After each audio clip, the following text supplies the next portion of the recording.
All praises to the Most High. Shabbat Shalom. Welcome to True Nation Israelite Assembly. Hey, listen.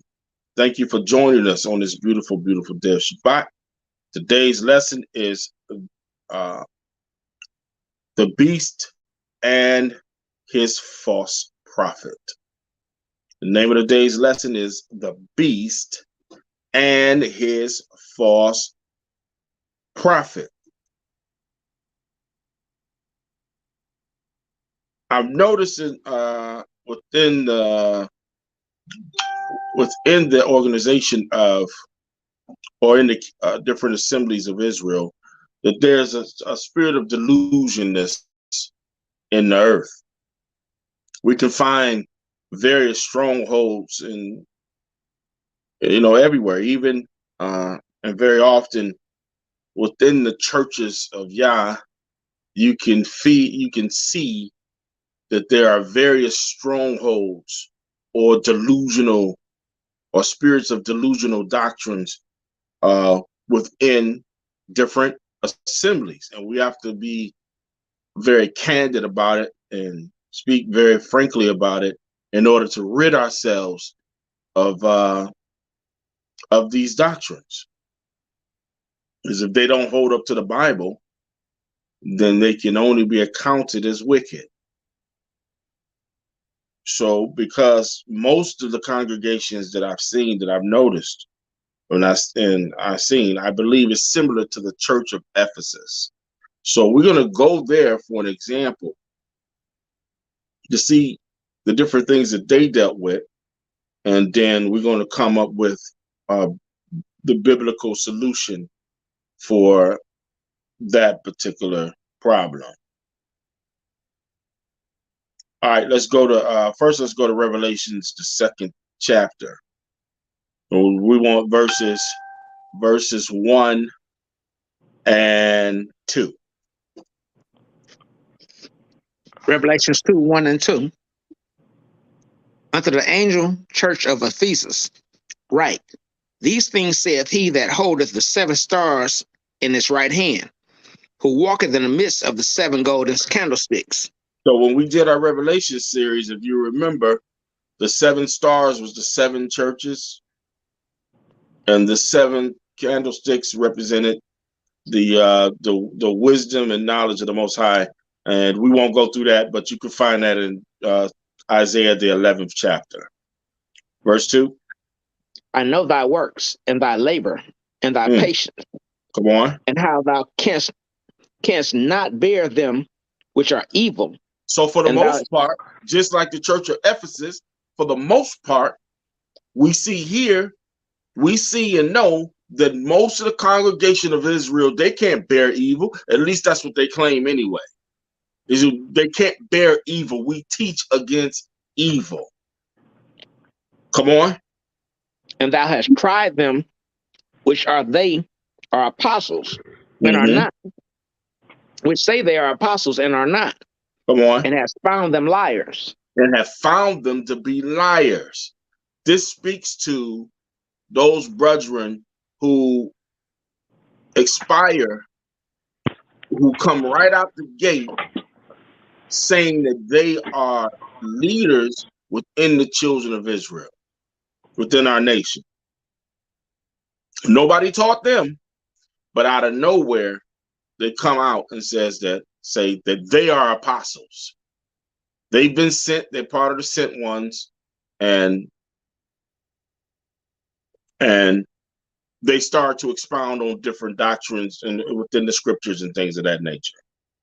But the scripture here says, Yahawashi says, I found them to be liars. So let's see what kind of delusion they might be under. And not only that, there's people that's been in the truth for quite a while that's under some type of delusion. But we're going to get to it. I don't want to get too ahead of myself. Let's go to 1 Timothy now. 1 Timothy 1 and 3. 1 Timothy 1 and 3. As I besought thee to abide still at Ephesus when I went into Macedonia, that thou mightest charge some that they teach no other doctrine. So Paul was and Silas and Barnabas and all the rest of them brethren, those deacons and those apostles, they were going to similar things that Brother John was going through, but that Yahawashi was speaking on. Similar thing. Similar thing. You might charge them to teach no other doctrine. They were saying something different than what the leadership had laid down. What spirit is this? You notice at the opening of our lesson, we said that there are spirits that permeate within the body of Yah, of your body of Yahawashi, meaning the assemblies, the congregations of Yahawashi have crept in, right? Let's get 2 Corinthians. What doctrine? What did that mean? Charge that they teach no other doctrine. Why do we have to say this if it wasn't happening? It was happening. It was teaching other things. Let's get 2 Corinthians chapter 11. I want verses 12 through 15. 2 Corinthians 11, 12 through 15. But what I do, that I will do, that I may cut off occasion from them which desire occasion. So from them that desire occasion, I will cut off from them the occasion, from them that desire to be important, for them to be called teachers within the congregation. Paul said that I may cut them off, which desire to be called apostles. Come on. That wherein they glory, they may be found even as we. And how was they found? Come on. For such are false apostles. They're false apostles. They want to be found like us. But these are false apostles. And what do? Read. Deceitful workers. Come on. Transform themselves into the apostles of Yahawashi. Come on. And no marvel, for Satan himself is transformed into an angel of light. Read. Therefore, it is no great thing if his ministers also be transformed as the ministers of righteousness. Come on. Whose end shall be according to their works. Whose end shall be according to their works. What were they doing? They were trying to seem like they were something that they were not. They were transforming themselves into an angel like this. Here they come with their shalom and their cons and their and here they come with all that. But behind that, there's another spirit that's there. Behind that is another spirit that's there. The spirit of I don't have to listen to nobody. The spirit of that I know already, so I'm going to come in this thing teaching something else, another doctrine. Or I'm going to go all over YouTube or whatever social media they have, pick up other stuff that I think smart people have said, smart dummies, and bring it back.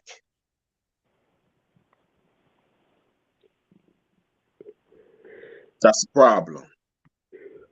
That was a problem at Ephesus. It's a problem now because we the same people.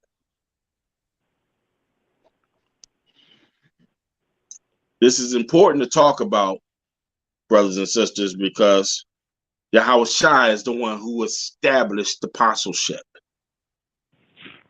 He's the one that established the order or the criteria for the body, for the church. Let's see here. Let's go to Luke real quick. Let's go to Luke 6 and 13.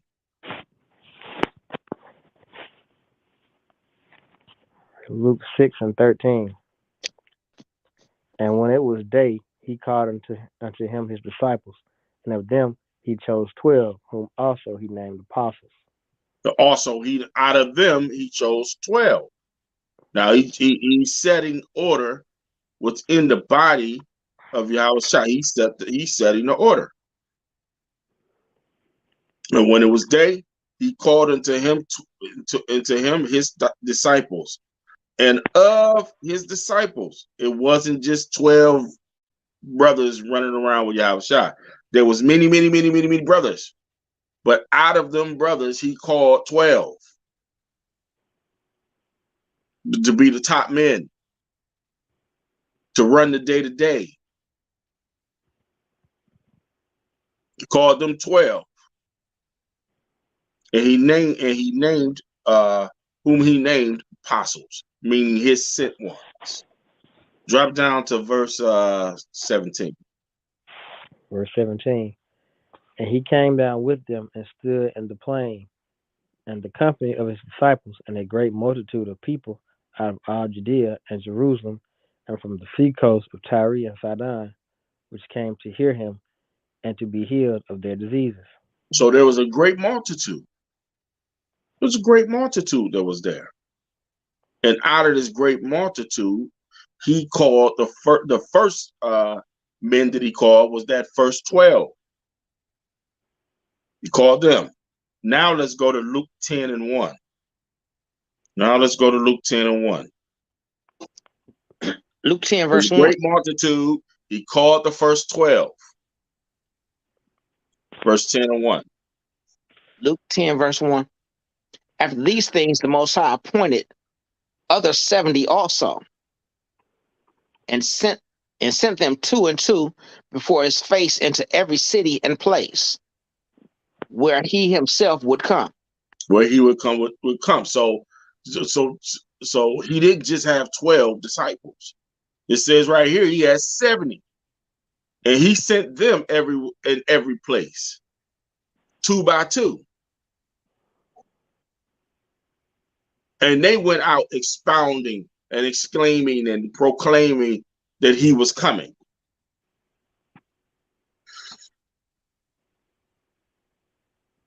See, the order and the structure and the cooperation and teamwork is important. Many folks don't understand that. They lone wolves. They want to do it all alone by themselves. They want to be by themselves. And oftentimes I found this out. If you want to be a lone wolf, most of the time you got sin in your life. You're sinning. You don't want nobody to see that sin. That's why you want to be a lone wolf. Oh, yeah. Oh, yeah.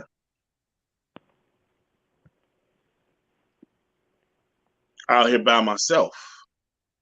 Like I used to call them, individualites. I think I probably need to, corner that for that be on somebody's t-shirt. All right.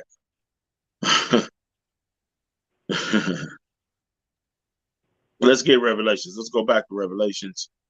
And I want to get Revelations 19 and 20. Because the order has been set, right? The order has been set for our assemblies by Yahawashi. And Yahawashi said people should not be left to their own devices. You have order, you have structure, and it helps the believer recognize strongholds and deceptions. But when you out there floating alone, it's hard for you to recognize strongholds and deceptions. But where do that come from? Because we're constantly bombarded with it from birth. Let's get Revelations 19 and 20.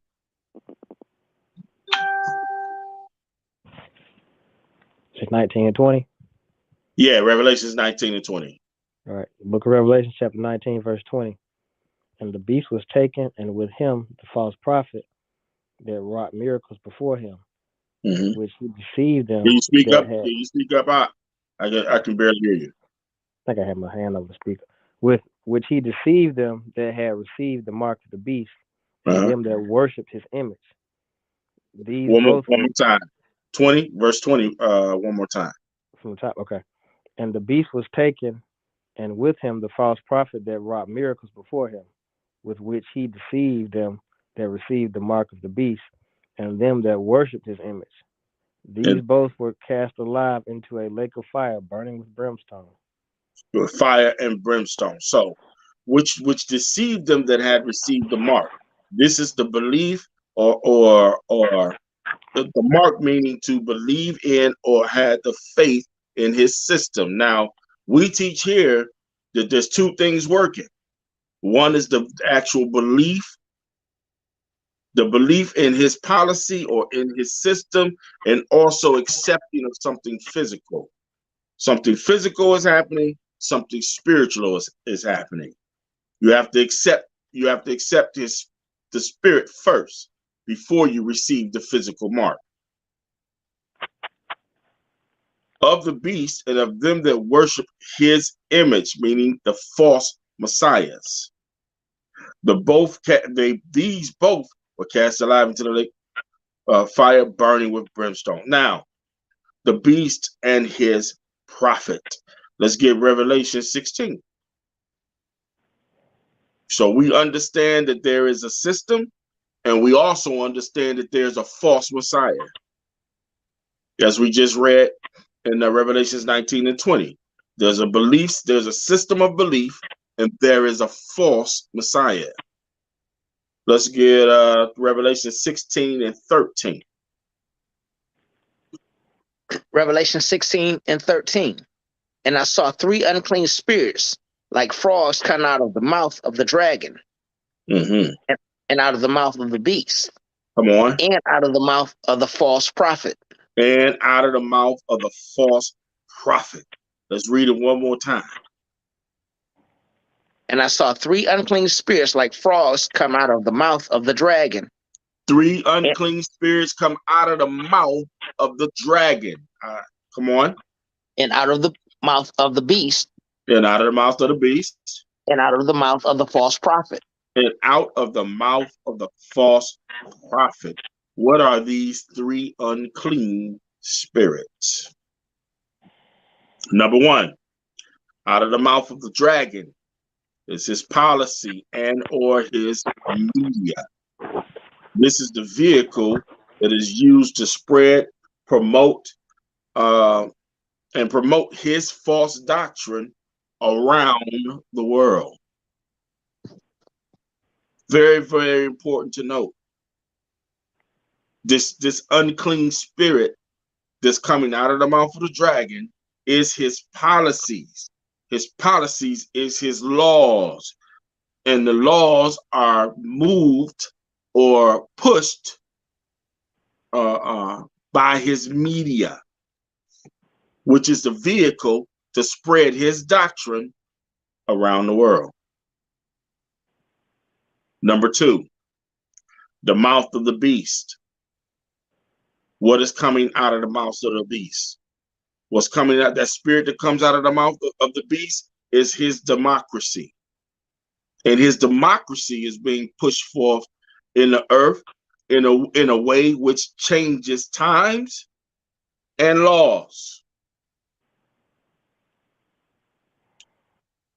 The unclean spirit that's coming out of the mouth of the beast is his democracy. And it is being pushed in the earth, and it changes times and laws. Number three, the mouth of the false prophet. That unclean spirit that's coming out of the mouth of the false prophet is pushing forth his doctrines, his religion, strongholds, and seducing spirits. We're going to deal with it. Let's go back to Revelations. Let's drop down to verse 14.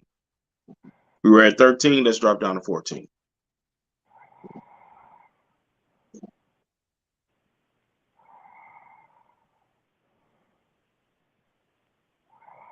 Revelation 16 and 14.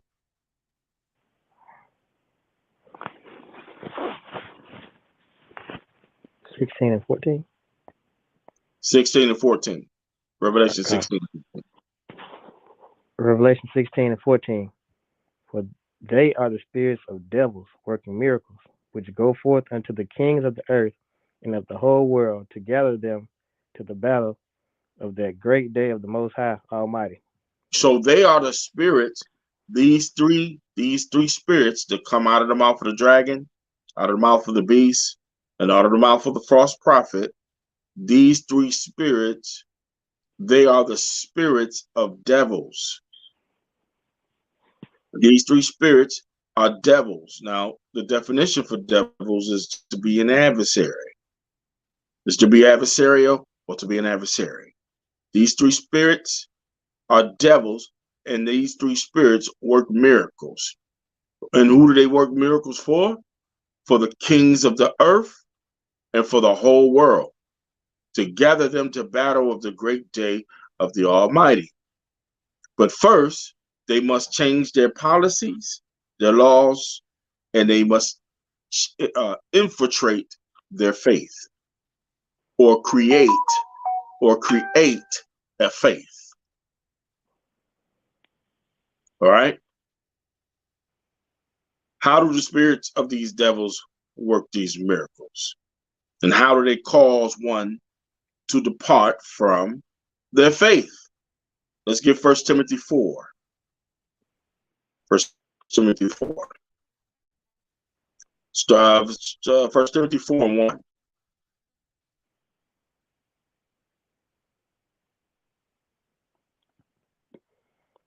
All right. 1 Timothy 4 and 1. Now the Spirit speaketh expressly that in the latter times some shall depart from the faith, giving heed to seducing spirits and doctrines of devils. So this is how they infiltrate. This is how they infiltrate different assemblies. This is how they infiltrate different kingdoms. Now the Spirit speaketh expressly that in the last days or the latter times, some shall depart from the faith, giving heed to seducing spirits and doctrines of devils. This is how they depart from their faith, leaving their faith and refusing the word of the Most High. This is how some Israelites that's in various congregations lose their faith, by refusing the sincere word of the Most High. Let's get Romans 10 and 17. We'll come back to Timothy, but let's get Romans 10 and 17. This is how you increase your faith.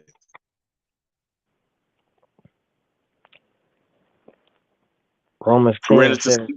Don't understand this. This is how you increase your faith. Romans 10 and 17.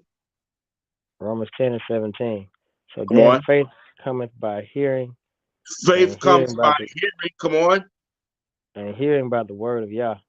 And hearing by the word of the Most High Yah. That's the only way you increase your faith.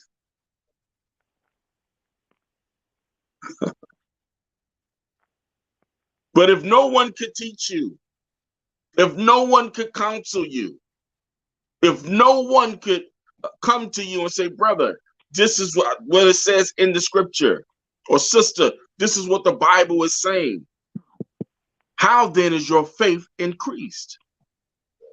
It's not. Because your faith is only increased by the hearing of the word of Yah. Let's go back to 1 Timothy. 1 Timothy 4 and 2. Hold on a sec.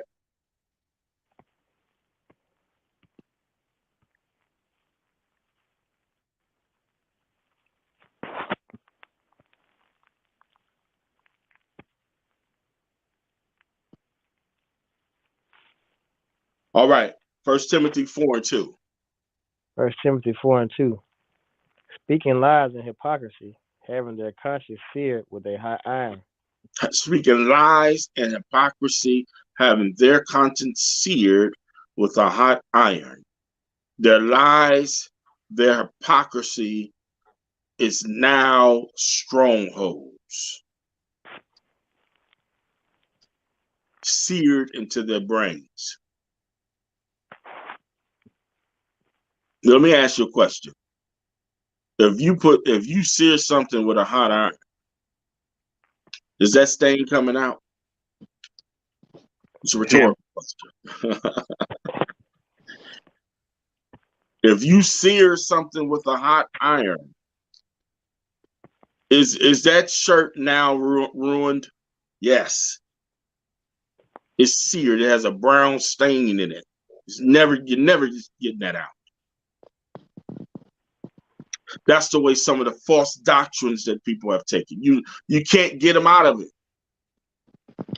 Their conscience is seared with a hot iron, believing lies and hypocrisy. So how does this happen? How does this happen? When I'm speaking expressly to the church, how do people who say they believe Yah, who have the faith to Yahawashi, how do their brain, their mind, their way of thinking become seared?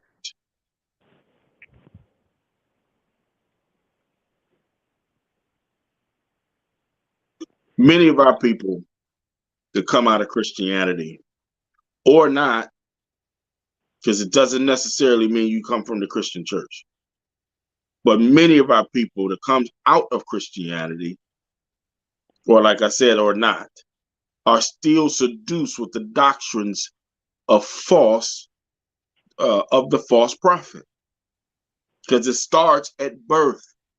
They infiltrate policy. They infiltrate laws. So you don't have to necessarily go to church to believe in a false system or a false way about the Bible. You didn't have to. You could grow up totally not in the church at all, but you still believe in what they teach.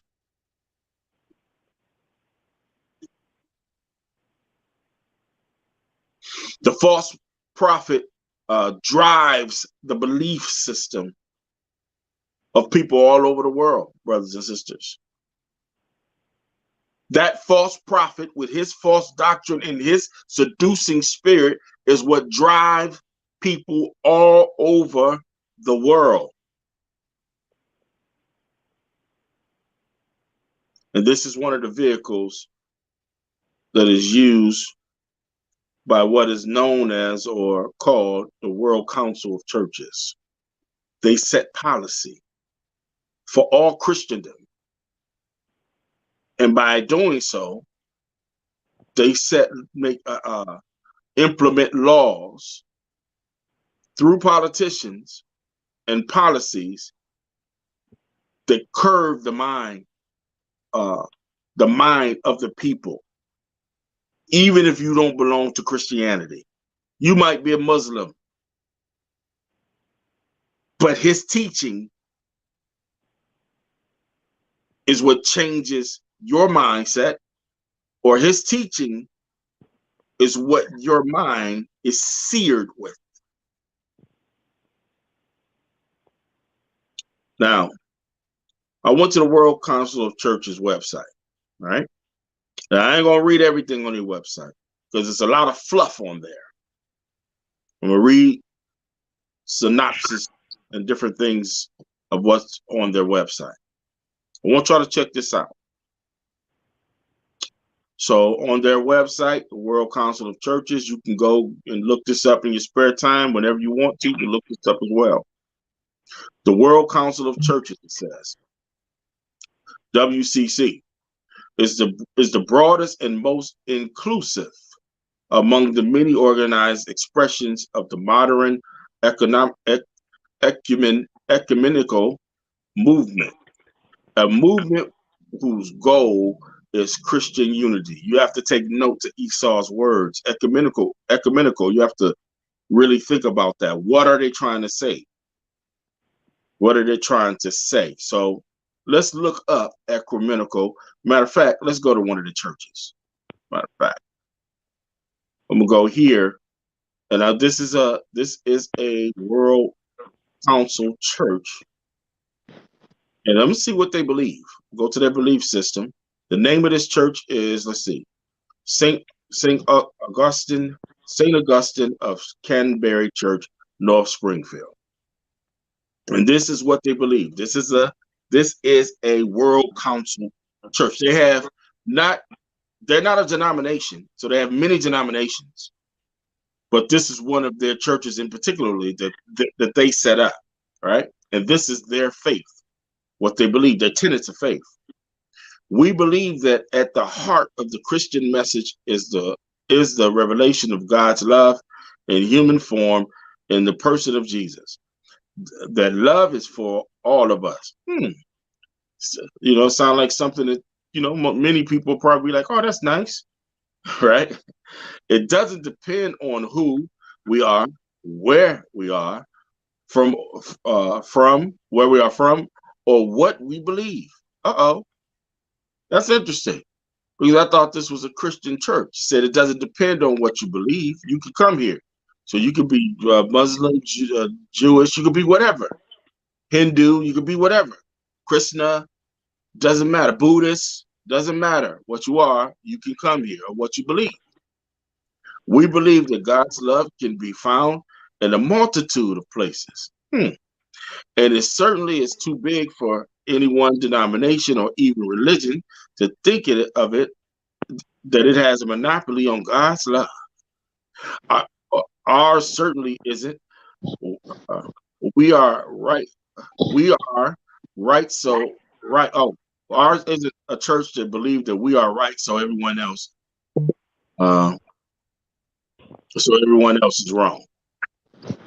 As members of watch this, inclusive church, we believe in a church which does not discriminate on any level, on grounds of economic power, gender, mental health, physical ability, race, or sexuality. So they accept transgenders, they accept homosexuality, they accept whatever you do. If you in the banging bestiality, come on in. Jesus loves you. Let me go back to the World Church. Now that's just one of their churches that they support. That's their tenets of faith. We go back to the World Council of Churches website and pull up their information. Like I said, I'm just hitting a couple of points. Remember those wordings: inclusive, ecumenical, and inclusive. Remember those words. The World Council of Churches brings together churches, denominations, and church fellowships in more than, watch this, 120 countries. This is the false prophet who permeates into everything all over the world. It sets itself up as the faith of the world in more than 120 countries and territories throughout the world, representing over 580 million Christians, and including most of the world's Orthodox churches, scores of Anglican, Baptist, Lutheran, Methodist, Reformed churches, as well as many United and independent churches. While the bulk of the World Council of Churches founding churches were European and North American, today most member churches are in Africa, Asia, the Caribbean, Latin America, the Middle East, and the Pacific. There are now, check this out, 352 member churches of every denomination, of any denomination, across denomination that you can think of. They are there. They are in it. Let you in on a little secret. They in some Israelite congregations too. Oh, we're gonna come after that devil today. They in the Israelite congregations too. Let's get First Maccabees. Let's get First Maccabees 8:4.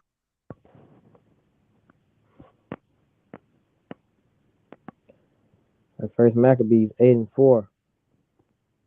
And that by their policy and patience they had conquered all the place, though it were very far from them. And the kings also that come against them from the uttermost parts of the earth, till they had discomfited them, and given them a great overthrow, so that the rest did give them tribute every year. I'll read it again because you're very low. I don't know if anybody else can hear you. Very, very low. First Maccabees 8:4. And that by their policy means their influence and patience, they had conquered all the place, though it were very far from them. So it doesn't matter what country you are in. This is something that they have always done in the past. Esau have always done this, even in the past. And that by their policy, meaning their influence, their laws, and patience. The World Council of Churches came about in 1948. And some of the agendas that they've been pushing since then are just now coming to fruition. Do you got that kind of patience? to see what you want to come about, to thrive? This false doctrine is everywhere. It's even crept into our congregations unaware. That's why Paul says they appear as an angel of light. Yeah. They appear as an angel of light. And it started with subtleties, little small stuff to start with.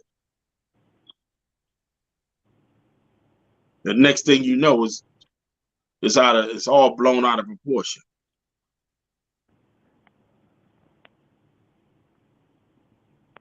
Let me continue to read. And patience they had conquered all the place, though it was very far from them. And watch this. And the kings also came against them from the uttermost part of the earth, till they had discomfited them, and given them a great overthrow, so that the rest did give them tribute every year. They are a direct influence on the policy and the law of all of these 120 countries and their territories. They are a direct influence on their policies and on their laws.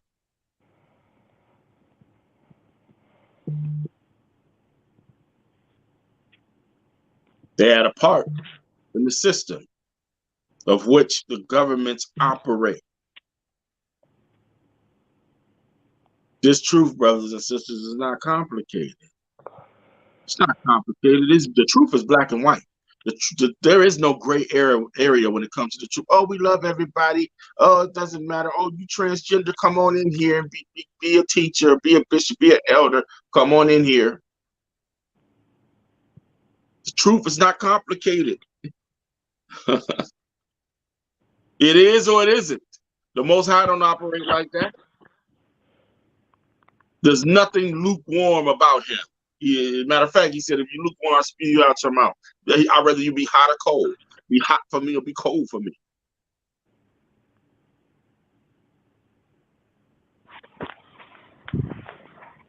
Nothing complicated about the truth. What complicates truth is the corruption of the mind. That's what complicates truth. Let's get 2 Corinthians 11.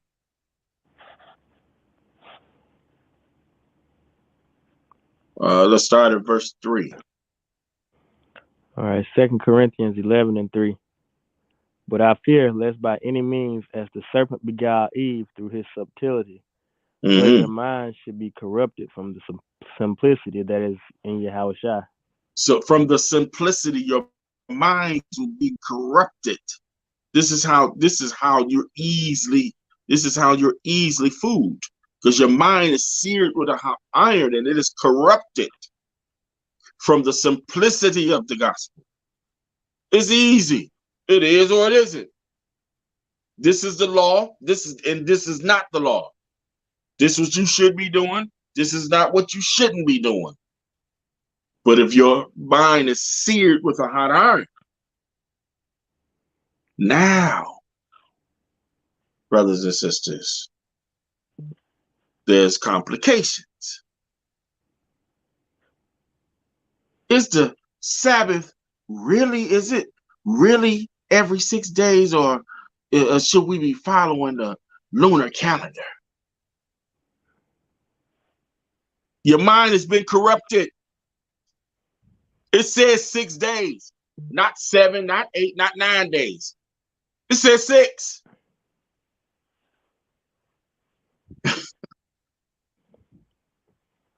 Verse 4.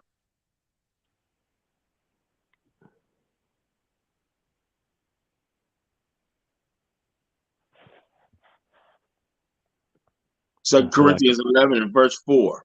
For if he, I got it.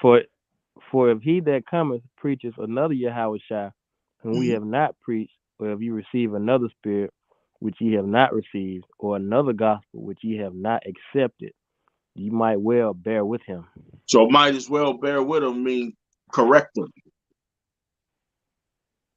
It means correct him. No, brother, you're wrong. No, sister, you're wrong. Correct them.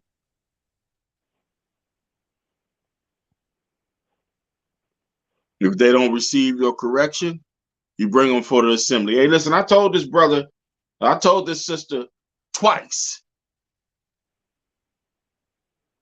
I told them. And they still doing this.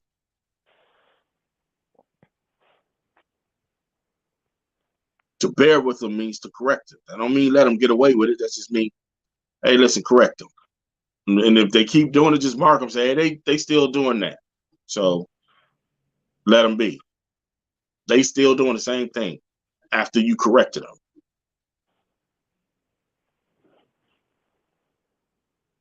So there's nothing new under the sun, brothers and sisters. Nothing new under the sun. Let's get Maccabees. Let's get First Maccabees. Let's get First Maccabees 1, and let's start at verse 41. We'll read on down. I think we're probably gonna go to like 41 or 50, 51 or something like. We're gonna go from like 41 to 51 or something like that. Which chapter you say? Chapter 1. Okay, First Maccabees chapter 1, 41. First Maccabees 1 and 41. Moreover, King Antiochus wrote to his whole kingdom that all should be one people. There's nothing new under the sun. So King Antiochus did it. This is what Esau did in the past. We see this in our history. This is what he did in the past. This is what's going on with the World Council of Churches now. That all should be one people. Doesn't matter. Doesn't matter. Everybody's the same. We all are here together. That there should be one people. This is the job of the false prophet. To make you one people. Now you got to remember that the Roman Catholic Church will not come under the label of the World Council of Churches, but it is a sister to the World Council of Churches. That's on their website. It is a sister of the World Council of Churches, because the Roman Catholic Church believed that it is the one true church, and everyone would come under their umbrella. That's how you know that the World Council of Churches and the Roman Catholic Church set all policies for all Christendom, and not only Christendom, but Islam, Krishna, Buddhists, all religions of the world. They set policy for. This is the beast, false prophet. It's the false prophet of the beast. Verse 42. And everyone should leave his laws. So all the heathen agreed according to the commandment of the king.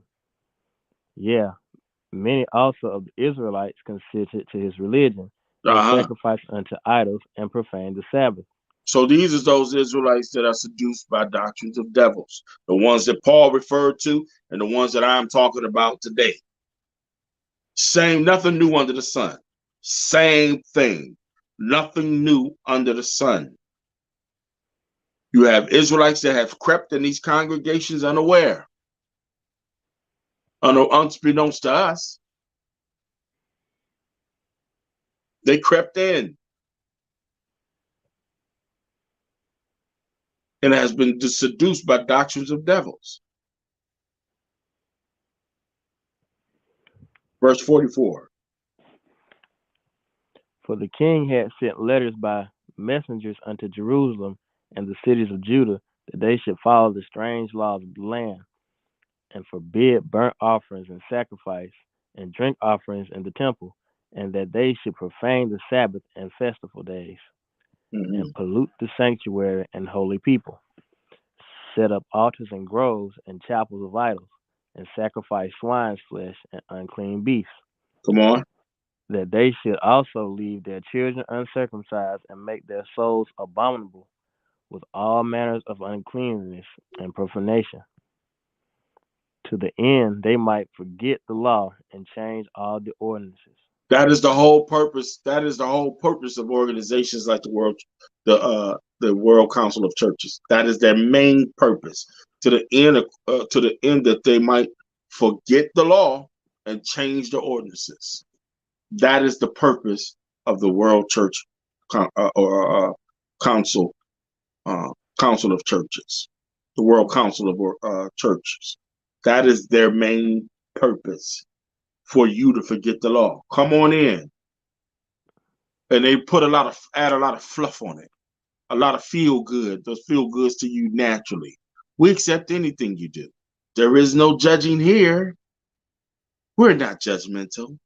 Versus the Israelites said, stop sinning. Stop with your homosexuality. Stop with your whoremongering. Stop with your adultery. I always say sin feels good. And if anybody says different, they're lying. It's hard to bring yourself under subjection. It's hard to discipline yourself and say, I'm not going to do that. I'm not going to drink too much. I'm not going to go to what I used to like. Those drugs I used to like to indulge in, I'm not going to go back to that. Versus these cats. Whoever you are, it doesn't matter what you do. Jesus loves everybody. Come on in. Be a homosexual. Jesus doesn't care. Lay up with women and be bishops of our churches. Jesus doesn't care. Who are we to judge?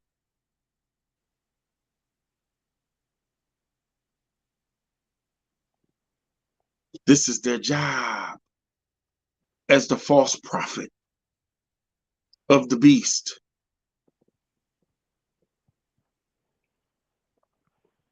What verses we leave off at? 50. That's all I want. That's all I want. Okay. Let's go. Let's go to Revelations 13. Revelations 13 and 11 through 15. Revelations 13:11. And I beheld another beast coming up out of the earth, and he had two horns like a lamb, and he spake as a dragon. So this lamb had two horns, and it spake like a dragon. These two horns is religion and democracy. These two horns are its religion and its democracy. And when it spake as the dragon spoke. It is the vehicle in which changes laws and policy. by means, watch this, of his military strength. It spoke like the dragon spoke, by changing laws and by changing policy, and using it as a vehicle to change laws and policy, this faith in this democracy. And just to make sure that it got done, it uses military paralysis. It's military strength. It's military strength. Now you're going to tell me this beast is the heir? I think not. You need military power if you're going to be this beast. You're going to have to be in everybody's land if you're going to be this beast. Because you're going to have the ability to change policy if you are this beast. And you're going to have the military strength to make sure that it works the way you want it to work. Let's go to verse 12. Let's go to verse 12. And he exercised all the power of the first beast before him, and caused the earth and them which dwell therein to worship the first beast, whose deadly wound was healed. So Rome began to heal through the Renaissance era. Let's go to verse 13. And he does great wonders, so that he maketh fire come down from heaven on the earth in the sight of men. So that was the bomb that fell in the Hiroshima and Nagasaki. Come on, verse 14. And he deceived them that dwell on the earth by the means of those miracles which by his military might and strength. He deceived the world. They said, "Oh, America is dangerous. America dropped that bomb on you," and they will. Read on. Which he had the power to do in the sight of the beast, saying to them that dwell on the earth, that they should make an image of the beast, which had the wound by a sword and did Rome. Esau, Rome. Come on. And he had power to give life unto the image of the beast, that the image of the beast should both speak and cause that as many as would not worship the image of the beast should be killed. So what is the image of the beast? What is that image of the beast? The image of the beast is Caesar Borgia, and those images that's been placed all around the world as the Christ. That is the image of the beast. Let's get Wisdom of Solomon chapter 14. Wisdom of Solomon chapter 14. If you go to Costa Rica, I believe it is, there's a big statue of Caesar Borgia right there in the middle of the city. 100-foot tall Caesar Borgia, and everybody look at it and say, "Oh, that's Jesus Christ." It's the image of the beast that's right there. Looks just like Esau, blonde hair, and blue-eyed Esau. Typical so-called white man. But that's not how the Bible describes him. Let's go to 14, 11, and 12. Wisdom of Solomon 14:11. Therefore, even upon the idols of the Gentiles shall there be a visitation, because in the creature of Yah they are become an abomination, and stumbling blocks to the souls of men, and a snare to the feet of the unwise. A snare to the feet of the unwise, because they seduce the unwise. They don't know these scriptures. We just read in Romans 10 and 17 that the only way that you have faith is by hearing the word of Yah. But if you don't have an increase of faith by hearing the word of Yah, then you're going to be snared. You're going to be snared by the false prophet. Because this dude can speak, boy. He have them nice nice words, beautiful, beautiful words. He'll lullaby you right on to sleep. Then he got you because you was unwise. You was unwise. Verse 12. For the devising of idols was the beginning of spiritual fornication, Uh-huh. and invention of them the corruption of life.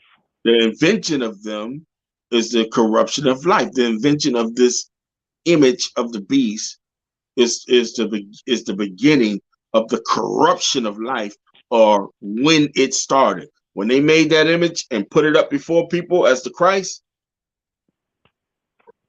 that was the devising of an idol. And that was the beginning of the corruption. And that's when the false prophet began to give it life and to speak in all 120 of these countries and territories. It's giving it life. Drop down to verse 17. Verse 17. Whom men could not honor in the presence because they dwelt far off. They took the counterfeit of his visage from far, and made an express image of a king whom they honored, to the end that by their forwardness they might flatter him that was absent as if he were present. Could you hear me? Read on. Okay. Also, the singular diligence of the artificer did help to set forward the ignorant to more superstition. Uh-huh. For he, peradventure, willing to please one in authority, forced all his skill to make the resemblance of the best fashion. Mm-hmm. And so the multitude, allured by the grace of the work, took him now for a god. So A they little took that image of Caesar Borgia for a god. They took it to say, this is the Christ, and they took that image for a god. Read on. which a little before was but honored. Come on. And this was an occasion to deceive the world. For This was men, what? Read it again. this was an occasion to deceive the world. This was an occasion to deceive the world. It has now begun. It has now begun. Come on. For men serving either calamity or tyranny did ascribe unto stones and the stocks.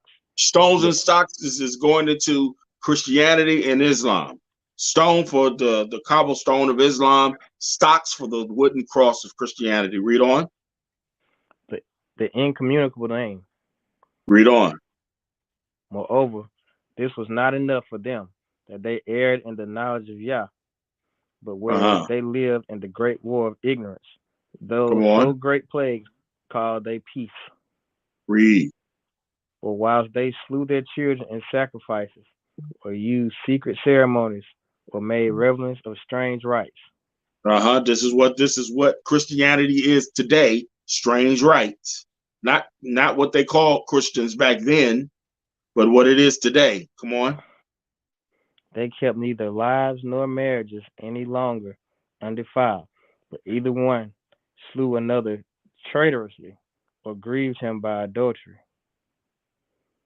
so that there reigned in all men without exception blood, manslaughter, theft, and dissimulation, corruption, unfaithfulness, tumults, perjury, disquieting of good men, forgetfulness of good terms, defiling of souls, changing of kind, disorder in marriages, adultery, and shameless uncleanness.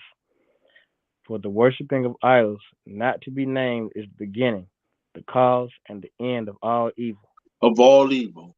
What the false prophet promotes is the beginning, the end, and the cause of all evil on the face of the earth. Last scripture, Proverbs 14 and 16 through 18. Last scripture.